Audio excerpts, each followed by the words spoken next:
Doctor Sneha L Singhani here. अगर आपने अपने मिसिंग टीथ ब्रिज से रिप्लेस किए हैं या फिर रूट कैनाल करवा के कैप लगवाई है तो ये वीडियो एंड तक जरूर देखना। रिसर्च के थ्रू पता चला है कि 10 इयर्स के बाद ब्रिज की लाइफ कम होती है, तो मैं आपको थोड़े टिप्स दूंगी जिससे आप अपने ब्रिज की लाइफ इंक्रीज कर सकते हैं या फिर कैप की लाइफ इंक्रीज कर सकते हैं। तो सबसे पहले हम ये समझते हैं कि हमारी जो ब्रिज होती है वो दो दांत के सपोर्ट पे होती है। इस तरह से ये दो हमारे नेचुरल टीथ होते हैं, उसके सपोर्ट पे हम ब्रिज डालते हैं। तो जितनी लाइफ ये दो नेचुरल टीथ की रहती है उतनी लाइफ ब्रिज की रहती है। तो हमें इन दो दांतों का ख्याल रखना है। लेकिन हम कई बार ये भूल जाते हैं कि अंदर से नेचुरल टीथ है, हमें लगता है कि ये ब्रिज है, नकली है, तो इसका लाइफ रहेगा हमेशा, इसको मेंटेन करने का जरूरत नहीं है। बट ऐसा नहीं होता है। इसके अंदर नीचे जो दांत है वो अभी भी वाइटल है, उसको मेंटेन करना इम्पोर्टेंट है। तो ये ब्रिज जहाँ खत्म होती है और जहाँ हमारे गम्स चालू होते हैं, यहाँ पे क्लीनिंग बहुत इफेक्टिव होनी चाहिए। इधर कुछ भी खाना अटकेगा तो अंदर कैविटी होगा और आपका दांत खराब होते जाएगा। और अगर आपने रूट कैनाल करवाया है तो रूट कैनाल के ऊपर आपने कैप डलवाई है तो हमें ऐसे लगता है कि रूट कैनाल के बाद और कैप के बाद तो अभी कुछ भी दांत को नहीं होगा, ये लाइफ लॉन्ग वैसे ही रहेगा, सेफ है। बट ये काफी डेंजरस है क्योंकि अभी रूट कैनाल के बाद आपके नर्व्स निकल गए हैं, आपको पेन तो नहीं होगा। तो जब ये दांत टूटेगा तो पूरा का पूरा टूट जाता है, तो उसको मेंटेन करना बहुत इम्पोर्टेंट है।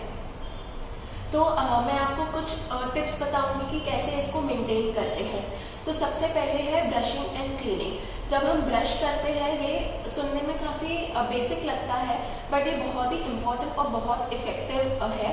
आपको ब्रश यूज करना है सॉफ्ट ब्रिसल, मैं आपको लिंक देती हूँ, ओरल-बी सॉफ्ट ब्रिसल ब्रश, या फिर आप कोई भी ब्रांड का यूज कर सकते हैं। आपको ये ध्यान रखना है कि जब आप ब्रश करते हैं तो सिर्फ बाहर से अंदर से हर सरफेसेस को आप कवर करें, और स्पेशली जहां आपने ब्रिज या कैप लगाई है उसके आजू बाजू की एरियाज को बहुत ही इफेक्टिवली आप क्लीन करने, ये बहुत ज़्यादा इम्पोर्टेंट है। तो कई बार ये होता है कि हम ऊपर से तो क्लीन कर लेते हैं लेकिन बीच में से कैसे क्लीन करें, यहाँ तो हमारा ब्रश जाता नहीं है। तो उसका भी सोल्यूशन है हमारे पास, ये आता है, इसको बोलते हैं प्रोक्सा ब्रश या फिर इंटरडेंटल ब्रश। ये थर्मोसील, स्टिम, ऐसे अलग अलग कंपनीज का आता है। मैं आपको डिस्क्रिप्शन में इसका लिंक डाल देती हूँ। इस ब्रश को, ये ब्रश आता है अलग अलग साइजेस में, small, extra small, regular, medium, large spaces के लिए। तो आप अपने हिसाब से इस ब्रश को बाय कर सकते हैं। और आपको ये ध्यान रखना है कि आप ब्रिज के आसपास के रीजन्स में ऐसे ब्रश को डालें। और कई बार हम डेंटिस्ट ये जो नकली दांत है उसके नीचे पर्पसली स्पेस रखते हैं हाइजीन मेंटेन करने के लिए, ताकि ये ब्रश आसानी से अंदर जाए और खाना निकल जाए। तो अगर आपको ऐसे कोई स्पेसेस लगती है तो आप इस ब्रश को डाल के क्लीनिंग कर सकते हैं। ये ब्रश बाय करने के टाइम पे आपको ये ध्यान रखना है कि इसमें जैसे कि ये एंगल है ये होना चाहिए, दिस इज कन्वीनियंस के लिए। अगर आप ऐसे कोई स्ट्रेट ब्रश बाय करते हैं तो वो डिफिकल्ट होता है डालना, लेकिन ये बहुत ही आसानी से आप ऐसे दांत में डाल के आप नेचुरल टूथ के बीच में भी यूज कर सकते हैं। उसके बाद आता है कि क्लीनिंग जो हम करते हैं, गार्गलिंग से भी बहुत इफेक्ट होता है। तो आप प्लेन वाटर से भी गार्गल कर सकते हैं या फिर आप माउथ वॉश यूज कर सकते हैं। माउथ वॉश आपको बेटर इफेक्ट देगा बिकॉज इसमें एंटीसेप्टिक प्रॉपर्टीज होती है। बट अगर आपको उसका टेस्ट नहीं पसंद आता या फिर अगर आपको बहुत आप जल्दी में, तो आप प्लेन वाटर से भी गार्गल करके स्पिट आउट कर सकते हैं। तो माउथ वॉश की माइल्ड फ्लेवर्स के माउथ वॉश का मैं लिंक और एंटी कैविटी माउथ वॉश का मैं लिंक आपको डालती हूँ डिस्क्रिप्शन में। उसके बाद आता है फ्लॉसिंग।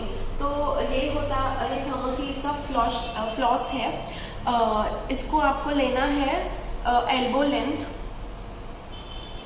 इतना फ्लॉस लेना है और इसको कट कर दीजिए।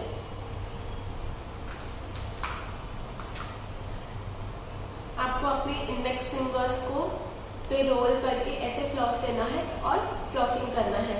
तो फ्लॉस का बेसिक जो रोल होता है वो दांत के बीच में एरियाज में होता है, बट आपको बहुत ही आराम से करना है, ये ध्यान रखते हुए कि नीचे के गम्स को आप हर्ट ना करें। और गम्स को हर्ट ना करने के लिए तो जब आप निकालते हैं तो इसको बस ऐसे स्लाइड कर देंगे तो वो निकल जाएगा। तो आपको सरफेसेस को बेसिकली क्लीन करना है, ऐसे धीरे से इंसर्ट करके ऐसे टू एंड फ्रो मोशन में आपको क्लीन करना है, या फिर अप एंड डाउन मोशन में सरफेसेस को क्लीन करना है। ये बहुत ही पतला धागा होता है, कभी कभी हमारे स्पेसेस थोड़े बड़े होते हैं तो ये धागे से इतना इफेक्ट नहीं मिलता है। तो एक दूसरा फ्लॉस आता है जिसको सुपर फ्लॉस बोलते हैं, ओरल बी का सुपर फ्लॉस, उसका भी लिंक डिस्क्रिप्शन में है। उसको आप, वो थिक होता है, उसको आप इजीली आपके ब्रिज के नीचे जो स्पेस है उसके नीचे आप डाल के उसको क्लीन कर सकते हैं। अगर आप इलेक्ट्रिक ब्रशेस यूज करते हैं तो वो भी बहुत अच्छा है। The only purpose of brushing is effective cleaning. आपका खाना जो है वो निकल जाना चाहिए, that is the only purpose of brushing. उसके बाद है वाटर फ्लॉसिंग। तो वाटर फ्लॉसिंग से क्या होता है, एक स्ट्रीम ऑफ वाटर आता है और आपका जो प्लाक एंड बाकी डेब्रीज है वो सब निकल जाता है। और स्पेशली ब्रिज के नीचे जहाँ पे फ्लॉस जैसी चीजें नहीं जा पा रही है, या फिर आपका प्रोक्सा ब्रश जैसा भी एकदम स्मॉल, एक्स्ट्रा स्मॉल वाला नहीं इंसर्ट हो रहा है, तो आप वाटर फ्लॉसिंग यूज कर सकते हैं। उससे वाटर बहुत ही प्रेशर में जाता है और क्लीनिंग होती है। तो आई होप आपको ये वीडियो बहुत हेल्प करेगा आपका ब्रिज मेंटेन करने के लिए, या फिर आपके नेचुरल टीथ मेंटेन करने के लिए। ऐसे ही टिप्स के लिए फॉलो कीजिए मुझे गुडन डेंटल क्लिनिक पे। मेरा यूट्यूब चैनल है, उस पर भी आप फॉलो कर सकते हैं, and please subscribe. Thank you.